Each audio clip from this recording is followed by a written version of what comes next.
into our summer series, and this year I felt the Holy Spirit say to do the Sermon on the Mount as the summer series. Now, in the Sermon on the Mount, I believe, is directly connected to a verse in the Old Testament, Joshua chapter 5, where Joshua is about to lead the children of Israel into their promised land, and he has an encounter with the angel of the Lord. And in that moment when he sees the angel of the Lord dressed in his armor with his sword out, Joshua says, "Are you for us or for our enemies?" And the angel of the Lord says something profound. He says this, "Neither, but as captain of the armies of the Lord, I now have come." So one of the problems that we have in our modern day society, especially politically, especially in the church is becoming a bit of a political pawn. And because, of course, we know that Jesus votes conservative, right?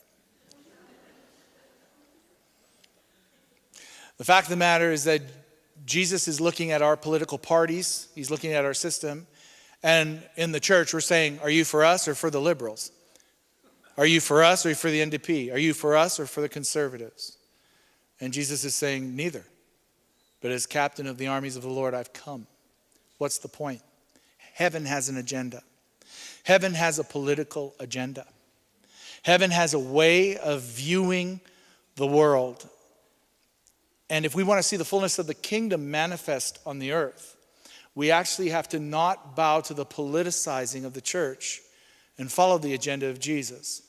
And Jesus' political agenda is laid out for us in Matthew chapter 5 through 7, where we discover the way that Jesus views the world and he views our role in the world and how we're supposed to respond to it.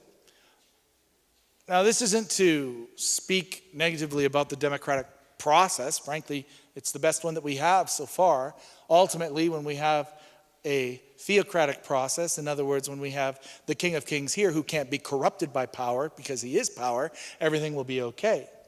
But until then, we have a responsibility to be involved in the process. And I won't use the pulpit as to tell you which way to vote. I won't use the pulpit as to say that we're going to support this, that, or the other. Because I really will vote with my conscience, but at the end of the day, I don't belong to any party. If you do, that's fine, but here's my reasoning. Because I want to be radically obedient to Jesus regardless of what the political climate says. But if we don't know his stand, then we don't know how to stand.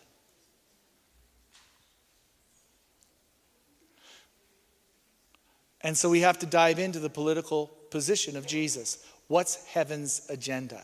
And so we're going to spend some time and discuss this as we go through just different areas of the Sermon on the Mount. And I'm going to encourage you over the course of the summer to read it. Read it daily. Read it every couple of days. Dig into it. And let the Holy Spirit reveal to you how you're supposed to shine your light to the world. And what's the expectations of God for us as believers. How do I know that Jesus doesn't have a political agenda? Because on one hand, he can say to the wealthy person, sell everything that you own and give it to the poor. And on the other hand, he can say, take the one talent from the one who did nothing and give it to the one who has many. What's the point? Jesus is found in both sides of the coin. And we have to be able to walk that out.